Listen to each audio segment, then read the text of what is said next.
할렐루야. 네, 오늘도 은혜 주실 주님 기대하고 믿습니다. 자, 오늘부터 새로운 강해 설교가 시작됩니다. 오늘부터 요한복음 말씀을 여러분과 함께 나누기 원합니다. 자, 오랫동안 우리 교회에서 요한복음 성경 공부를 많이 가르쳤습니다. 저희 스승이신 우리 침례신학교 교수이셨던 박영철 목사님이 초안을 쓰신 것을 제가 덧붙여서 교재를 하나 만들었는데 출판을 하진 않았습니다. 그래서 우리 교회 좀 오래되신 분들은 요한복음 성경 공부를 한 번 이상은 하셨을 걸로 압니다. 언젠가 주일 강단을 통해서 요한복음 강해 설교를 하리라고 제가 늘 마음에 부담감을 가지고 있었는데 이번에 결심해서 요한복음 말씀을 함께 나누겠습니다. 제가 새밥 짓듯이 썼는 그 교재를 안 쳐다보고 말씀을 다시 연구하면서 하나하나 차근차근 여러분과 함께 말씀을 나누기를 원합니다. 글 쓰는 사람 입장에서는 늘 좋은 글을 쓰고 싶습니다. 제가 가능하면 다른 사람의 글을 옮겨오지 않고 제가 직접 쓰면서 여러분과 함께 말씀을 나누기 원합니다. 많이 응원해 주시고 아마 한 요한복음 말씀을 40-50번 정도는 주일날 설교하지 않을까 생각이 듭니다. 제가 눈치가 좀 있잖아요. 할렐루야. 그럼 좀 지겹다 싶으면 요한복음 강의 잠깐 멈추고 또 다른 설교하다가 이렇게 돌아와서 적어도 한 1-2년 이상 요한복음 말씀을 여러분과 함께 나누기를 원합니다. 자, 요한복음 말씀을 나누면서 여러분들이 초점을 맞추며 생각해야 될 것이 있습니다. 그건 바로 삶의 본질 회복입니다. 특별히 우리는 믿음의 사람으로 부름받아서 이 자리에 있습니다. 우리의 삶의 본질은 믿음입니다. 이 믿음이 어디부터 시작됐고 또 어떻게 믿는 것이 하나님께서 가장 기뻐하시는 길인가? 그럼 그 초점은 바로 예수 그리스도. 예수님을 생각하면서 이 말씀을 저도 준비하고 여러분과 함께 나누기를 원합니다. 특별히 이 믿음의 초점을 맞추기 위해서는 우리가 이 모든 것을 예수님에게 맞춰야 됩니다. 무엇보다도 예수님을 아는 것에 우리 모든 에너지를 쏟아야 됩니다. 좀 늦가기로 늦게 예수 믿었던 사도 바울, 늦게 믿었지만 다른 사람들보다 더 탁월하게 살았던 바울이 자신의 신앙 고백을 빌립보서 3장 7절 8절에서 이렇게 고백합니다. 같이 읽어볼까요? 그러나 무엇이든지 내게 유익하던 것을 내가 그리스도를 위하여 다 해로 여길 뿐더러 또 모든 것을 해로 여기면 내 주 그리스도 예수를 아는 지식이 가장 고상하기 때문이라. 내가 그를 위하여 모든 것을 잃어버리고 배의 선물로 여김은 그리스도를 얻고. 아멘. 자, 지식인 중에 한 사람이었던 바울이 예수님을 알고 난 다음 본인이 알고 있었던 모든 것들을 배설물처럼 아무 쓸모없는 것처럼 그가 여긴다라고 고백하면서 이것을 버리고 오직 예수님을 아는 것에 모든 초점을 맞췄습니다. 우리 삶의 본질의 회복은 예수님을 아는 데서부터 시작됩니다. 그리고 주님을 알아가기 시작하면 주님이 빛이 되셔서 저와 여러분들의 삶을 비추면서 인도하실 겁니다. 그래서 예수 그리스도를 위한 삶을 시작하는 것.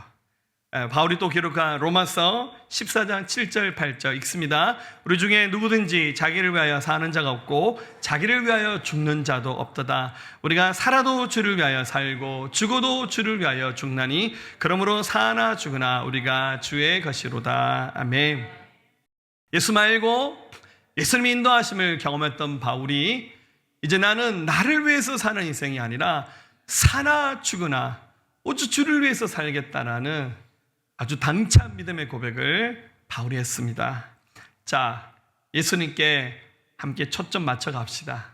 그럼 다른 데 쳐다보지 마시고 좀 퇴색되거나 변질되거나 뒤틀어진 우리 믿음이 있다면 우리 함께 살펴보는 이 요한복음 말씀을 통해서 오직 주님께 초점 맞추면서 믿음의 새 역사가 시작될 수 있기를 우리 주님의 이름으로 부탁드립니다. 자, 오늘 본문은 1절부터 18절까지 1장의 말씀입니다. 우리 전체가 21장까지 있는데요. 오늘 이 본문의 말씀을 요한복음의 서론에 해당하는 말씀이다. 그렇게 분류합니다. 즉 요한복음의 프롤로그가 기록된 부분이 바로 오늘 본문 말씀입니다. 옛날 글 쓰던 사람들은 글을 쓰고 난 다음에 서문을 썼습니다. 서문을 쓸 때 옛날 사람들은 시를 한 편 써서 읊조렸거든요. 그래서 그게 바로 글 앞에 등장하는 프롤로그입니다. 제가 좀 시간이 됐으면 요한복음 가지고 한번 시를 한번 써볼 건데 여러분 너무 시험에 들 것 같아서 참았습니다. 할렐루야. 대신에 제가 사행시를 한번 해봤습니다. 자, 1부 예배 때 제가 사행시를 사자성어로 했다더라고요. 끝나고 난 목사님 사자성어 아니고 사행시. 사행시입니다. 사행시. 자, 여러분들 요한복음으로 한번 운을 띄워주세요. 재밌는 건 기대하지 마세요. 할렐루야. 자, 하겠습니다. 요한이 땀과 눈물로 기록한 요한복음. 한없는 하나님의 사랑이 세게 주세요. 복음의 주인공 예수 그리스도의 십자가로 나타나셨으니 음객이 되어 그 사랑을 노래해 부리라. 여러분, 요한복음 말씀 절대 가벼운 말씀 아니고요. 저는 요한복음 말씀 등에서 좀 충격 많이 받았으면 좋겠습니다. 그리고 아마 평상시 제가 하던 설교 패턴하고 좀 다르게 요한복음 얘기를 할 것 같습니다. 때로는 너무 좀 딱딱하고 지루할 수도 있고 굉장히 깊이 있는 얘기가 될 겁니다. 오늘 하나님께서 지혜와 계시형을 더하셔서 이 말씀을 밝게 알게 하시기를 우리 주님의 이름으로 축원합니다. 자, 먼저 이 말씀의 배경은 1세기 말입니다. 여러분들 지금 2000년대잖아요. 1세기 말 약 AD 90년 전후에 요한복음 말씀이 기록됩니다. 우리 동네 역사도 잘 모르겠는데 1세기 역사를 내가 어찌 알겠노? 그죠? 자, 예수님이 십자가 지시고 부활하신 때를 AD 30년 전으로 추측합니다. 그러니까 예수님의 십자가 죽음과 부활 뒤에 약 60년의 세월이 흘러서 이 요한복음이 기록된답니다. 당시 배경은 이스라엘 땅 로마를 배경으로 합니다. 자, 예수님 부활 이후에 기독교회가 탄생했습니다. 예수님의 제자들이 열심히 전도하면서 예루살렘에 시작된 교회가 이방인 땅에 세워졌던 수리아 안디옥교를 통해서 그 교회가 최초의 선교사 바울과 바나바를 파송해서 이 두 사람이 약 20년간 선교 사역을 감당하면서 이 복음이 이스라엘에서 시작해서 튀르키예와 그리스, 유럽을 거쳐서 로마에 전해지고 그리고 마지막 스페인까지 복음이 전해지면서 1세기 기독교 역사가 저뭅니다. 사도 바울이 순교했던 때를 AD 67년, 8년쯤으로 추측합니다. 그리고 난 다음에 조금 더 세월이 흘러서 우리 90년 전후에 요한복음이라는 네 번째 복음서가 기록됩니다. 로마 제국이 굉장히 강성해지면서 교회를 향해서 핍박하기 시작했습니다. 그래서 로마 제국의 핍박에 의해서 1세기 교회들이 많이 무너지는 아픈 현실을 이 말씀의 기록자 사도 바울이 보기 시작했습니다.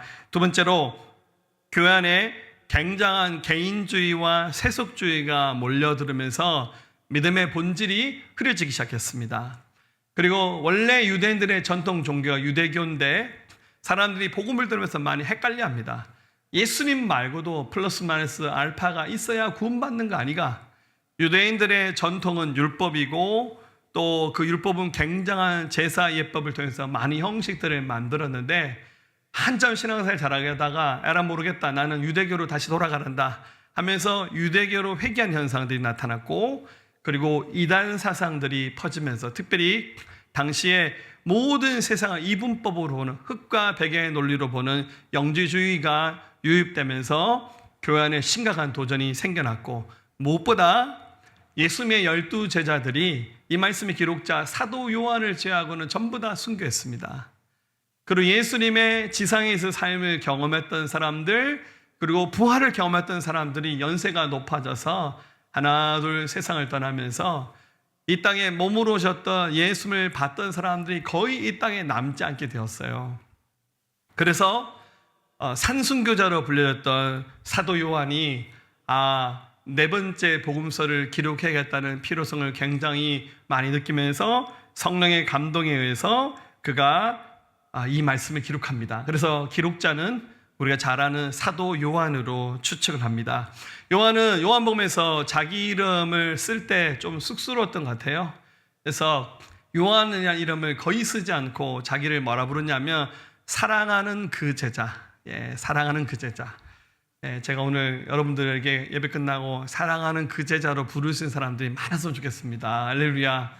자, 요한이 이 말씀을 기록했는데 복음서에서는 사랑하는 그 제자라는 이름으로 자기 자신을 밝히고 있는데, 요한은 이제 선교 사역을 마치고 인생 후반부에 살았던 곳은 바로 에베소입니다.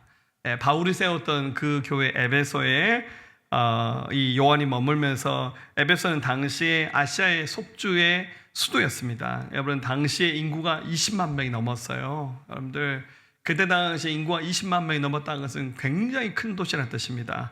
여기서 자기의 삶을 마치면서 하나님 품으로 돌아갑니다. 그래서 여러분들 나중에 에베소를 성지순례 가보면 에베소에 사도 요한의 무덤이 그대로 남아 있습니다. 여기서 자기 삶을 마쳤던 요한.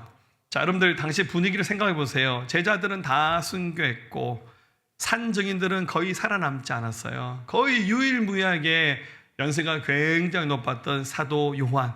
사람들은 요한을 사도라 부르기도 했지만 장로라 불렀어요. 그럼 장로 엘더란 말이 연장자라는 의미로도 불려졌거든요. 그래서 우리 아버지 같은, 우리 할아버지, 우리 꼰대 할아버지 같은 분이 바로 요한이었습니다. 그래서 요한의 영향권이 있었던 그 에베소 교회들을 당시에 뭐라 불렀냐면 요한 공동체라고 부르기도 했습니다. 자, 요한이 이 네 번째 복음서인 요한복음을 기록한 목적을 20장 30절 31절에서 정확히 밝히고 있습니다. 우리 한번 읽어볼까요? 예수께서 제자들 앞에서 이 책에 기록되지 아니한 다른 표적도 많이 행하셨으나 오직 이것을 기록하면 너희로 예수께서 하나님의 아들 그리스도심을 믿게 하려 하며 또 너희로 믿고 그 이름에 힘입어 생명을 얻게 하려 함이니라. 아멘. 여러분, 항상 책을 읽을 때 앞에 서두에 있는 글과 목차를 잘 읽으셔야 돼요. 저는 책 사면 항상 표지 디자인 안 봅니다. 저는 목차를 봅니다. 목차를 보면 이분이 이런 흐름으로 글을 썼구나. 대충 예상을 하면서 읽다가 필요 없는 부분은 그냥 생략해버리고 중요한 부분을 보면서 이것 때문에 이 책이 기록됐구나. 여러분, 오늘 1장 1절 18절에 나오는 이 서론에 해당하는 이 프롤로그를 잘 이해하시면 요한복음에서 무슨 얘기를 하려고 하시는지를 쉽게 이해할 수 있습니다. 그것은 바로 예수님께서 하나님의 아들 그리스도심을 믿게 하고 믿어서 생명 얻는 것이 이 말씀을 기록한 목적이라는 거예요. 자, 여기서 믿는다는 말이 나오는데요. 여러분, 요한복음에서는 믿는다는 말이 명사보다는 동사로 98번, 98번 등장합니다. 그런데 우리나라 말 어법은, 제가 그래도 국어를 전공했잖아요. 우리나라 시제는 과거, 현재, 미래밖에 없어요. 근데 영어라든지 헬러, 라틴어, 히브리어는 우리보다 시제가 좀 복잡합니다. 그죠? 그냥 과거, 현재, 미래 좋죠. 근데 이 헬라어 어법에는 부정과거 가정법이라는 것이 있고 현재 가정법이 있습니다. 그게 뭔 소리냐? 그런 게 있어요. 부정과거 가정법은 믿는다는 말을 일회성으로 표현한 말입니다. 믿었다, 그 뜻입니다. 우리말 과거지만 그때는 믿었는데 지금은 믿는지 안 믿는지 몰라요. 그게 부정과거 가정법입니다. 그런데 이 20장 31절에 나오는 믿는다는 말은 원래 헬라 말로 믿는다는 말에 피스티오라는 단어로 되는데 이 말이 현재 가정법으로 되어 있습니다. 그러니까 피스투에테라는 말로 되어 있습니다. 이 말은 믿고 또 믿고 또 믿고 또 믿고, 믿는단 말이 계속 반복된다는 뜻이에요. 그러니까 나 예수님 믿어요. 자꾸 또 믿으라 하지 마세요. 왜 자꾸 믿으라 하세요? 나 믿는데. 한 번 믿는 거로 끝나는 게 아니라 계속 믿고 믿고 또 믿고가 반복되면서 그 믿음은 현재 진행으로, 동사로 표현되는 것이 이 요한복음에서 말하는 믿음의 본질입니다. 자, 이 믿음의 주가 되시는 우리 주님께서 말씀이 육신이 되어서 우리 곁에 다가오셨습니다. 여러분, 다른 복음서 마태복음, 마가복음, 누가복음 앞에 나오는 이 세 복음서를 같은 관점에서 기록됐다 해서 공관복음이라고, 이 공관복음에는 겹치는 말씀이 80%가 넘습니다. 그래서 마태복음 읽다 보면 이거 마가복음에 나온 말씀이네, 마가복음 읽다 보면 이거 누가복음에 나오는 말씀이네. 맞아요. 80% 이상의 말씀이 겹칩니다. 그런데 요한복음은 앞에 세 복음서에 전혀 등장하지 않았던 예수님의 일대기, 그리고 예수님의 설교가 나옵니다. 그래서 요한복음을 사복음서로 말합니다. 다른 복음서는 침례 요한의 사역이나 예수님의 탄생으로 복음서를 시작하고 있는데, 굉장히 특이하게 요한복음은 서두에 무슨 얘기를 하냐면 태초에 말씀으로 함께 계셨다, 로고스에 대한 말씀을 하고 있습니다. 우리 1절, 2절 말씀 한번 읽어봅니다. 태초에 말씀이 계시니라. 이 말씀이 하나님과 함께 계셨으니 이 말씀은 곧 하나님이시니라. 그가 태초에 하나님과 함께 계셨고. 아멘. 자, 요한복음 1장 1절 말씀을 딱 읽으면 다른 성경이 딱 생각이 나죠. 바로 창세기 1장 1절이 생각납니다. 창세기 1장 1절에 태초에 하나님이 천지를 창조하셨다는 거예요. 자, 태초에 말씀이 계셨다는 요한복음 1장 1절과 태초에 하나님이 천지를 창조하셨다는데, 그럼 태초라는 그 시간이 도대체 어느 시간입니까? 이것은 하나님의 시간대를 말하는 겁니다. 여러분, 하나님은 시간 속에 계신 분이 아니에요. 여러분들 시간 계산하면 끔찍하죠. 내 나이가 몇 살인데, 그죠? 걱정하지 마세요. 내 나이가 어때서? 할렐루야. 우리는 시간이라고 하는 제한된 그 공간 속에서 살아가고 있지만 하나님은 시간 속에 계신 분이 아니에요. 그런데 그 태초의 시간에 하나님이 세상 만드셨고, 그 만든 시간보다 더 앞에 하나님이 어떤 모습으로 계셨냐면 말씀으로 하나님과 함께 하셨다라고 성경은 기록하고 있습니다. 즉 헤아릴 수 없는 그 시간대 속에서 세상을 창조하기 전에 하나님이 계셨는데 하나님 옆에 말씀이 함께 계셨다는 거예요. 그러면 도대체 그 말씀이라는 분이 누구십니까? 여러분, 이 말씀이 하나님과 함께 계셨다고 그랬잖아요. 자, 이 말도 우리말 표현은 잘 드러나지 않지만 함께란 말은 아버지 품속에란 말과 같은 의미입니다. 그러니까 하나님 품속에 말씀이 계셨다는 거예요. 이게 여러분들 이해되십니까? 우리가 하나님을 한 분으로 믿잖아요. 하나님은 단일신입니다. 그런데 하나님 안에 다른 인격의 말씀에 하나님이 계셨다는 거예요. 그래서 이것을 우리가 정리해서 성부 하나님, 말씀 하나님, 그분이 바로 성자 하나님, 예수님을 말하는 거죠. 성령 하나님, 각각의 세 인격의 한 분 하나님으로 존재하시는 것, 이것이 바로 엘로힘 하나님, 삼위일체 하나님을 말하는 거예요. 자, 이분이 말씀이셨는데 이분이 어떤 분이냐면 만물을 창조하신 분입니다. 우리 3절 말씀 읽어볼까요? 만물이 그로 말미암아 지은 되었으니 지은 것이 하나도 그가 없이는 된 것이 없느니라. 아멘. 자, 세상 만물을 누가 만들었습니까? 하나님 만드셨잖아요. 창세기 나오잖아요. 그런데 만물이 말씀이신 그분을 위해서 만들었는데 하나도 빠뜨리지 않고 다 그분 손으로 만들었다는 거예요. 그러니까 이 세상 90%는 성부 하나님 만들고 10%는 말씀의 하나님 만들었다는 뜻이 아니라 이 세상 모든 만물이 성부 하나님과 함께 말씀의 하나님이 이 세상의 모든 만물을 창조하셨다는 거예요. 자, 삼위일체를 이해하지 못하면 지금 제 말이 이게 무슨 말인가 한참 생각하실 거예요. 걱정하지 마세요. 이 얘기가 또 계속 나올 거니까요. 그러니까 말씀으로 존재하시는 로고스의 하나님이 이 세상을 창조하셨다는 거예요. 자, 이분이 생명의 빛으로 우리에게 다가오셨어요. 4절 5절 말씀 읽어봅니다. 그 안에 생명이 있었으니 이 생명은 사람들의 빛이라. 빛이 어둠에 빛이 돼 어둠이 깨닫지 못하더라. 아멘. 자, 어디까지 얘기하는지 잘 보세요. 말씀의 하나님 속에 생명이 있었다는 거예요. 그리고 이 생명은 사람들에게 빛으로 다가오셨어요. 이게 세상을 처음 만든 창조의 순간과 새로운 창조의 순간을 같이 포함하는 말입니다. 자, 말씀의 하나님 예수님 안에 생명이 있었다는 거예요. 이 생명이 우리에게 빛으로 다가오셨어요. 이 빛으로 다가오신 예수님을 알아차리고 깨달아지고 믿어지는 거, 굉장한 하나님의 축복이고 은혜입니다. 자, 빛으로 오신 이 예수님을 누가 먼저 가장 알아차렸냐면, 물론 당연히 예수님을 잉태했던 마리아와 요셉 부부가 이것을 가장 먼저 알아차렸겠죠. 근데 이분들은 이제 육신의 분모의 역할을 한 거니까 선지자 중에서 빛으로 오시고 그 빛 안에 생명이 담긴 것을 가장 먼저 알았던 사람은 바로 침례자 요한입니다.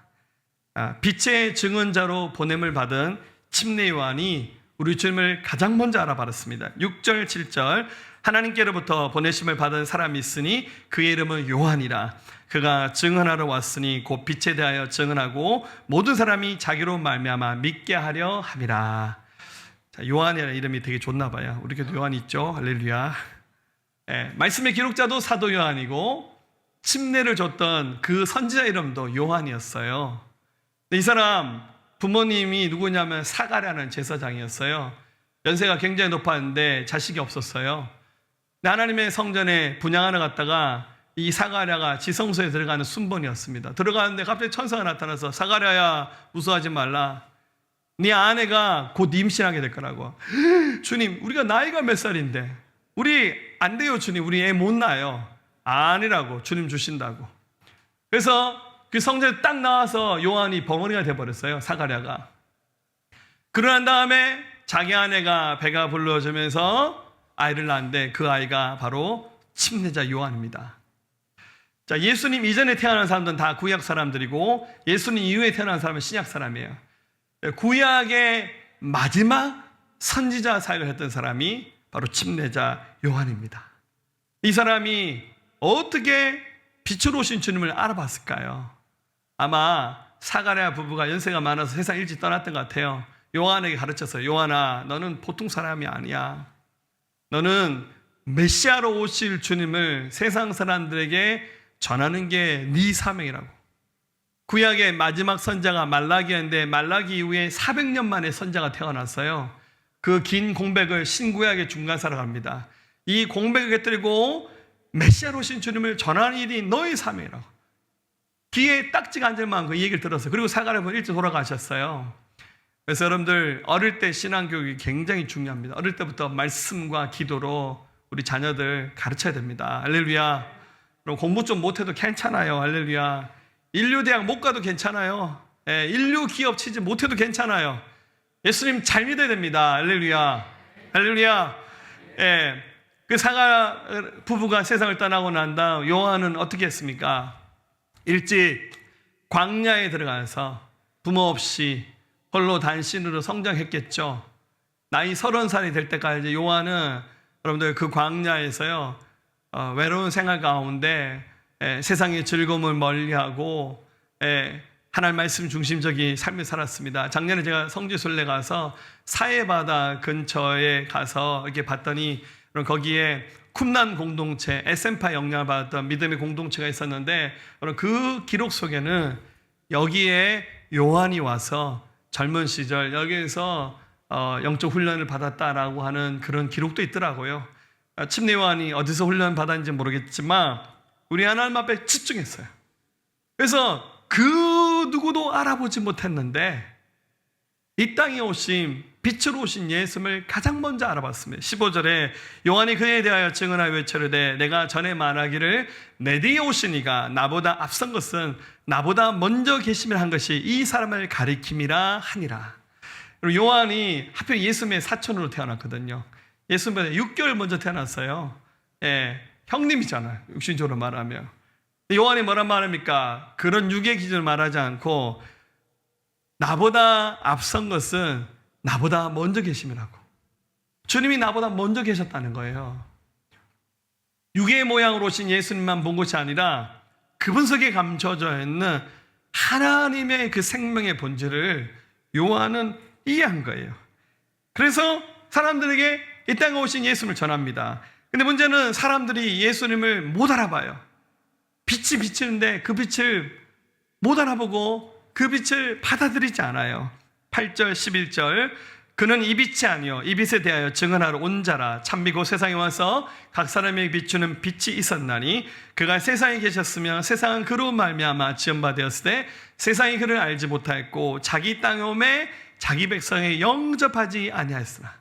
빛으로 오신 주님을 요한은 알아봤는데 대부분의 유대인들은 예수님을 못 알아봤어요. 그리고는 예수님을 배척하고 예수를 모시지 않는 거예요. 얼마나 안타깝습니까?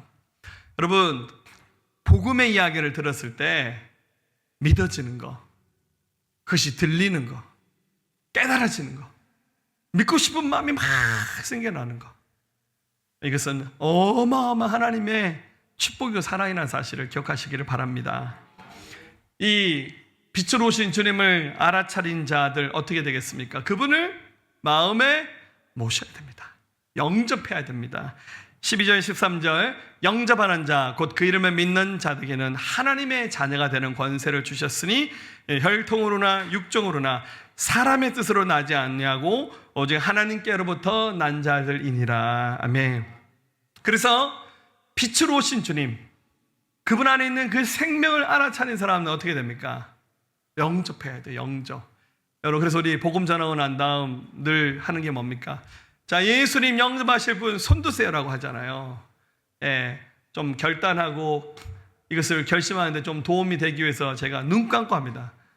우리 교회는 그렇게 하지 않았지만 옛날 교회는 합니다. 다 불 다 끄고 아무도 안 봅니다. 아무도 안 봅니다. 여러분 손 드세요. 손 안 드는데 저기도 손 드셨습니다. 저기 손 드셨습니까? 옛날 붕사들이 그렇게 많이 했어요. 그게 결단하는데 약간의 도움은 되겠지만 예수님을 영접합니다라고 고백하는 것은 내 인생 최고의 결단입니다. 그 눈 감고 아무도 모르게 하지 말고요, 모든 사람들이 다 보는 상태에서 손 들어야 돼요. 왜냐하면 예수님 영접한다는 것은 내가 그분의 이름을 믿는다는 뜻입니다. 영접한다는 말 영어상에서 receive라는 단어로 되어 있지만 사실 이 말은 받는다는 뜻이 아니라 예수님 이름을 믿는다는 뜻이에요. 그래서 영접하는 자 곧 그 이름을 믿는 자들, 예수님의 이름을 믿습니다라고 고백하는 순간 우리에게 권세가 나타나는데 그 권세는 하나님의 자녀가 되는 권세입니다. 여러분, 권세란 말이 그 헬라 말로 엑수시아란 말로 되는데 이게 right, 권리란 말 또 있지만 이 말은 파워, 능력이라는 뜻이에요. 나 예수님 믿습니다라고 말하는 순간 내가 하나님의 자녀가 안 되는데 하나님 자녀가 돼버리는 거예요. 하나님 그렇게 만들어주신 거예요. 나 예수님 믿습니다라는 순간 나의 죄가 없어져 버리는 거예요. 죽었다 깨도 바깥에서 어디 절간 가서 절을 1000번 10,000번 하고 막 전 재산을 다 갖다 바쳐도 우리의 죄가 없어지지 않아요. 근데 내가 예수님 믿습니다라고 고백하는 순간 그게 능력이 돼서 하나님의 자녀가 되는 권세를 주셨다는 거예요. 그래서 복음을 알아듣고 세상의 빛으로 오시고 그 안에 생명 있는 주님을 알아보는 사람도 어떻게 됩니까? 주님을 자기 마음에 영접해야죠. 여러분, 주님이 너무나도 친절하게 우리 인생들이 너무나도 더디 깨닫고 못 믿으니까 하나님이 계획하시고 준비하셔서 어떻게 하셨습니까? 주님이 말씀이시잖아요. 말씀이신 하나님께서 육신을 입고 우리 가운데 찾아오셨어요. 이것을 우리가 뭐라 말하냐면 세 글자로 성육신 하셨다라고 말합니다. 14절 말씀이 육신이 되어 우리 가운데 거하심에 우리가 그 영광을 보니 아버지의 독생자 영광이요 은혜와 진리가 충만하더라. 아멘. 여러분, 우리 사람은 원래 하나님 못 봐요. 근데 하나님이 우리에게 영원한 생명 주시기 위해서 말씀의 하나님이 육을 입고 우리 가운데 거하셨다는 거예요. 자, 이 거한다는 말이 우리 최근에 골로새서 말씀을 설명하면서 이 말씀을 설명했는데 이 말이 에스케노센이라는 단어, 이 말은 장막을 치다는 뜻이에요. 무슨 장막입니까? 여러분, 인생들이 하나님을 너무 모르니까 하나님이 당신을 좀 더 가까이 보여주기 위해서 이스라엘 백성들에게 예배할 수 있는 장소로 장막을 허락하셨어요. 그게 모세 시대 때의 성막입니다. 그럼 성막 이렇게 쳤어요. 동서남북 울타리 치고 가운데 건물을 지었는데 이 건물은 다 여러분들 천막으로 지어졌어요. 여기 안에 성소, 지성소가 있어서 예배했는데 여러분, 그 가장 깊은 지성소에는 여러분들 법궤를 만들어서 거기에 십계명이 기록된 돌판과 만나가 담긴 그 항아리와 모세의 그 지팡이가 같이 담겨 있었는데 여기에는 하나님의 영광이 충만했어요. 그래서 여러분, 그 지성소 외에는 구름 기둥과 불 기둥이 또 있었어요. 이게 뭡니까? 하나님의 임재를 말하는 거예요. 근데 여러분들, 이 성막이 텐트로 됐으니까 바람만 불어도 찢어질 수 있고 그렇잖아요. 성막 시대가 끝나고 난 다음 성전이 지어져서 성전 시대가 왔고 이 성전도요, 막 전쟁에 와서 적들이 쳐들어오면 성전 다 무너뜨려 버리고, 그래서 여러분 지금 솔로몬 성전이 지금 없잖아요. 그래서 하나님이 성막 시대 그리고 성전 시대를 뛰어넘어서 인생들에게 하나님의 영광을 보여주시기 위해서 예수님이 우리 가운데 오셨어요. 이것은 장막을 지었다는 뜻입니다. 출애굽기 40장 34절 35절 구름이 해막에 덮이고 여호와의 영광이 성막에 충만하며 모세가 해막에 들어갈 수 없었으니 이는 구름이 해막 위에 덮이고 여호와의 영광이 성막에 충만함이었다. 예, 결국 신앙생활이 뭡니까? 성육신 하셔서 오셨던 그 예수님 속에 담겨져 있는 하나님의 영광, 생명, 빛을 보는 것이 그게 믿음 생활입니다. 예, 결국 이 땅에 오신 예수님으로 말미암아 우리 도무지 하나님께 나갈 수 없는 불쌍한 인생이었는데 예수로 인해서 충만, 은혜, 진리가 드러나는 것. 우리 16절 17절 우리가 다 그의 충만한 데서 받으니 은혜 위에 은혜라. 율법은 모세로 말미암아 주어진 것이요 은혜와 진리는 예수 그리스도로 말미암아 온 것이라. 즉 여기 우리라 그랬잖아요. 이 1인칭 복수로 됐다는 이 말은 사도 요한을 비롯해서 침례 요한, 또 1세기의 수많은 믿음의 증인들, 우리 시대까지 수많은 사람들이 우리 도무지 하나님 볼 수 없는 인생인데 성육신에 오셨던 예수님으로 말미암아 생명 얻어 구원받게 되었고, 그로 말미암아 충만한 삶을 사는데 우리 삶에 하나님 은혜가 막 넘쳐나는 것을 보는 거예요. 예.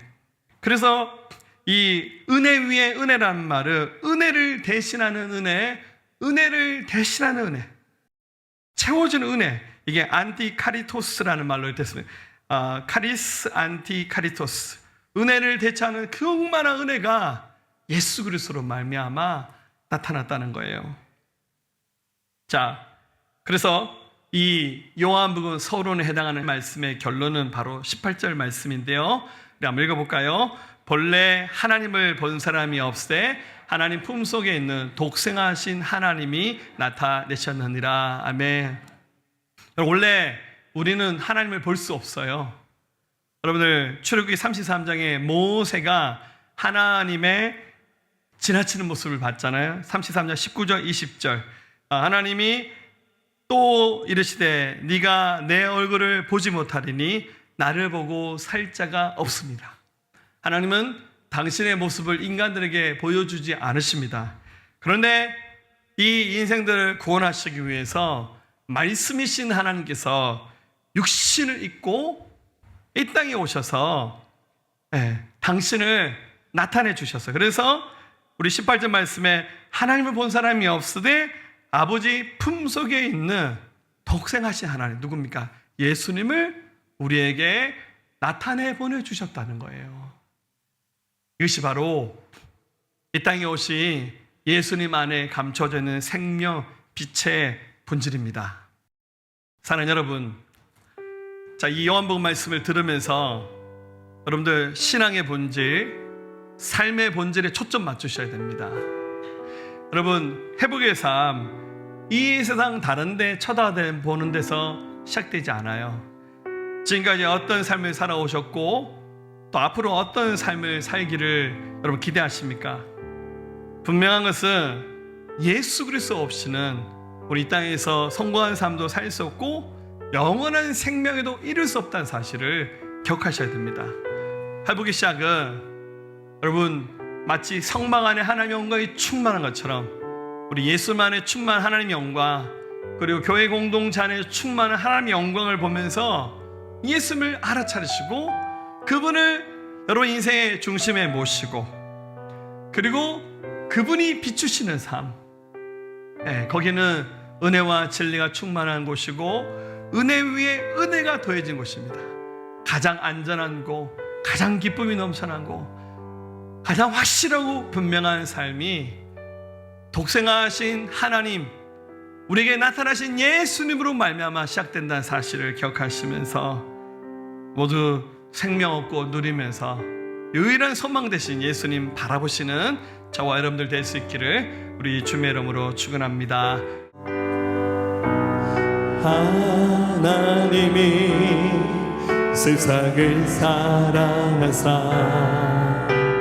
독생자를 우리에게 주셨으니 주를 믿는 자마다 멸망치 않고 영원한 생명 얻으리. 하나님이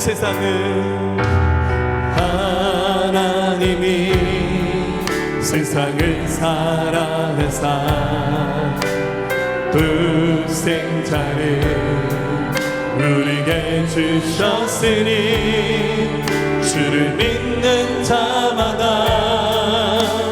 멸망치 않고 영원한 생명 얻으리.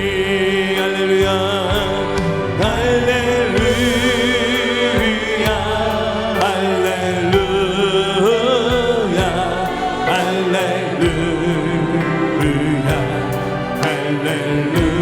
할렐루야 아멘. 할렐루야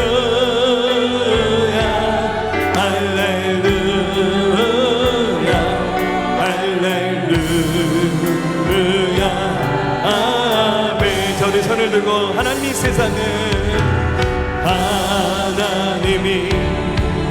세상을 사랑하사 독생자를 우리에게 주셨으니 주를 믿는 자마다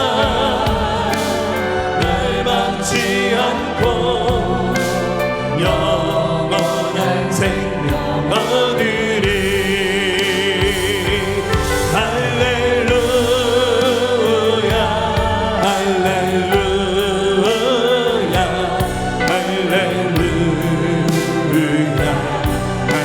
할렐루야 아멘. 할렐루야 할렐루야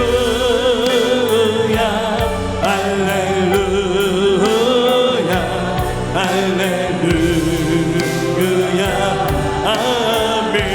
할렐루야 할렐루야 할렐루야 할렐루야 할렐루야 아멘. 할렐루야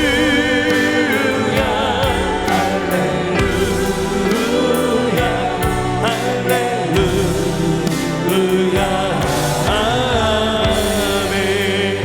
말씀이 육신이 되어 우리 가운데 거하시 예수 그리스도의 은혜와 독생자를 아낌없이 내어주신 하나님 아버지의 만거하신 사랑하심과 성령님의 내조하시고 외조하시고 각양각색의 은혜와 능력으로 충만케 하시고 교통하심이 이 자리에 예배한 사랑하는 성도들의 모든 심령 가운데 이들 가정과 일터와 나라와 민족과 모든 열방 가운데 지금부터 영원토록 함께 하옵시기를 간절히 축원하옵나이다. 아멘.